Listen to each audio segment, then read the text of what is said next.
आज माननीय supreme court ने केंद्र सरकार और सभी राज्य सरकारों से पूछा है कि जो आयुष्मान योजना है, उस आयुष्मान योजना के अंतर्गत योग, नेचुरोपैथी और आयुर्वेद के जरिए इलाज क्यों नहीं हो रहा है। आयुष्मान भारत योजना भारत की सबसे बड़ी हेल्थ केयर योजना है, लेकिन ये केवल और केवल एलोपैथिक हॉस्पिटल पे ही लागू होती है। जहां एमबीबीएस डॉक्टर इलाज करते हैं वहीं पे ये लागू होती है। जहां पे योग के जरिए इलाज होता है, आहार चिकित्सा के जरिए इलाज होता है, प्राणायाम के जरिए इलाज होता है, आयुर्वेद के जरिए इलाज होता है, वहां पे आयुष्मान भारत कार्ड नहीं चलता।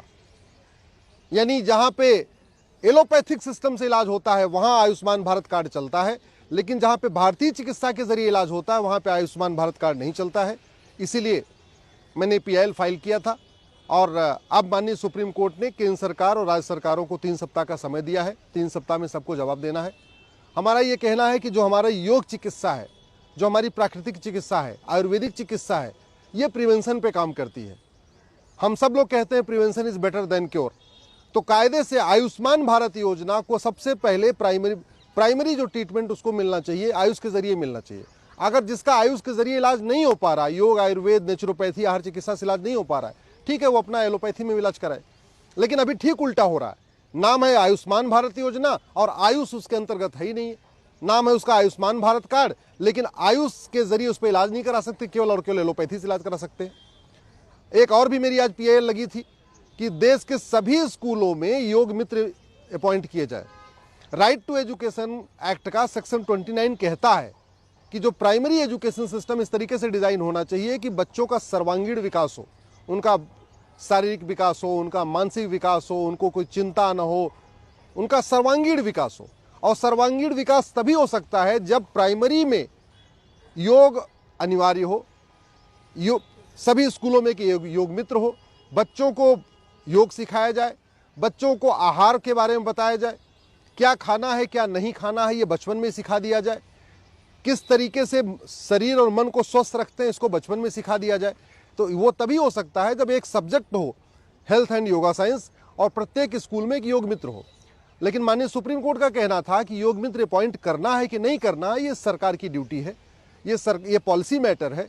तो इसलिए मैंने अपनी पिटीशन विड्रॉ ले लिया है और माननीय सुप्रीम कोर्ट ने हमें परमिशन दिया है कि हम अपनी जो पिटीशन है इसकी कॉपी सभी राज्य सरकारों को भी दे दें, केंद्र सरकार को भी दे दें। और मैं आशा करता हूं कि आने वाले टाइम में बच्चों के सर्वांगीण विकास को ध्यान में रखते हुए केंद्र सरकार और राज्य सरकारें प्रत्येक विद्यालय में जैसे शिक्षा मित्र अपॉइंट किया था ऐसे योग मित्र अपॉइंट करेंगे।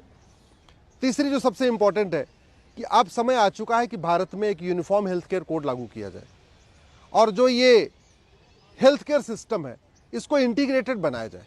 आज की डेट में जो इंजीनियरिंग का कोर्स होता है 4 साल का, उसमें फर्स्ट ईयर कॉमन होता है। जो आपका लॉ का कोर्स होता है उसमें फर्स्ट ईयर कॉमन होता है। एमबीए का जो कोर्स होता है उसमें फर्स्ट ईयर कॉमन होता है। लेकिन जो मेडिकल का कोर्स है, एमबीबीएस, बीएचएमएस, बीएमएस, इसमें फर्स्ट ईयर कॉमन नहीं है। कायदे से जो फर्स्ट ईयर है वो कॉमन होना चाहिए और फर्स्ट ईयर में केवल भारतीय चिकित्सा के बारे में पढ़ाना चाहिए। जो 3 दोष होते हैं उनके बारे में बताएं, शरीर कैसे काम करता है उनके बारे में बताएं। फर्स्ट ईयर में महर्षि धन्वंतरी को पढ़ाना चाहिए, महर्षि चरक का जो महर्षि चरक ने लिखा है उसको बताना चाहिए। फर्स्ट ईयर में चाहे वो आगे चल के एलोपैथिक डॉक्टर बनना है या आयुर्वेदिक डॉक्टर बनना है, लेकिन फर्स्ट ईयर में सभी छात्रों को महर्षि चरक, महर्षि सुश्रुत, महर्षि सारंगधर, महर्षि माधवकर, महर्षि वाग्भट, महर्षि भावप्रकाश, महर्षि धन्वंतरी, इनके बारे में पढ़ाया जाए। जो उनका रिसर्च है, जो उनकी किताबें, उनको पढ़ाना चाहिए, जिससे फर्स्ट ईयर में भारत के सभी जो भावी डॉक्टर हैं, जो डॉक्टर बनने वाले हैं, उनको बेसिक नॉलेज हो जाए, उनको प्रिवेंशन की नॉलेज हो जाए। हमारी जो भारतीय चिकित्सा व्यवस्था है, चाहे वो योग विज्ञान है, चाहे आहार विज्ञान है, चाहे वो नेचुरोपैथी है, ये प्रिवेंशन के ऊपर काम करता है। ये अगर आप एक बीमारी का इलाज कराते हैं तो 5 बीमारियां और ठीक हो जाती हैं। तो ज़रूरी ये है कि प्राइमरी का जो अपना मेडिकल का कोर्स है उसका फर्स्ट ईयर सबके लिए कॉमन हो।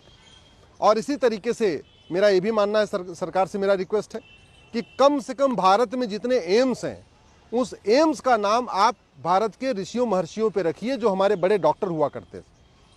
महर्षि चरक के नाम पे एक भी एम्स का नाम नहीं है, महर्षि धन्वंतरी के नाम पे एक भी एम्स नहीं है, महर्षि वाग्भट के नाम पे एक भी एम्स नहीं है, महर्षि सारंगधर के नाम पे एक भी एम्स नहीं है, महर्षि माधवकर के नाम पे एक भी एम्स नहीं है, महर्षि पतंजलि के नाम पे एक भी एम्स नहीं है।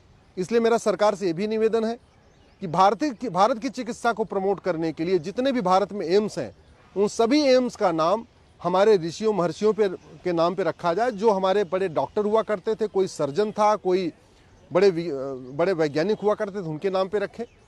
और फर्स्ट ईयर में योग और हेल्थ ये अनिवार्य किया जाए, योग मित्र अपॉइंट किया जाए। जो ये जितनी भी इंश्योरेंस पॉलिसीज़ हैं अभी वो केवल एलोपैथिक हॉस्पिटल पे ही काम करती हैं।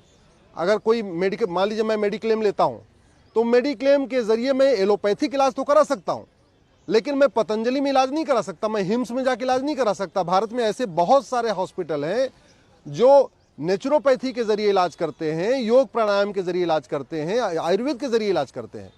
तो न तो जो जितनी मेडिक्लेम पॉलिसीज़ हैं वो काम करती हैं भारत आयुष के सिस्टम पे, न हमारा आयुष्मान भारत करता है।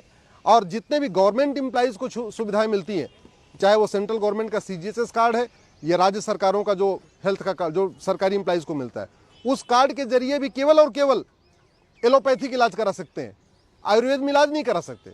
तो इससे क्या हो रहा है कि भारत की चिकित्सा व्यवस्था के साथ सौतेला व्यवहार हो रहा है।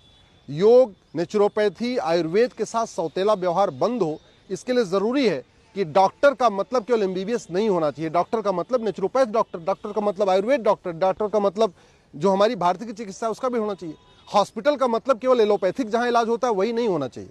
जो हमारी प्राचीन चिकित्सा पद्धति है वहाँ से भी ये लागू होना चाहिए। आशा करता हूँ कि अब 3 सप्ताह के बाद जब सरकार का जवाब आएगा तो इस विषय पर सरकार कुछ कंक्रीट स्टेप लेगी और भारत की चिकित्सा व्यवस्था योग, प्राणायाम, नेचुरोपैथी को प्रमोट करने के लिए एक समग्र इंटीग्रेटेड हेल्थ केयर सिस्टम लागू किया जाएगा और भारत की चिकित्सा के साथ सौतेला व्यवहार बंद किया जाएगा।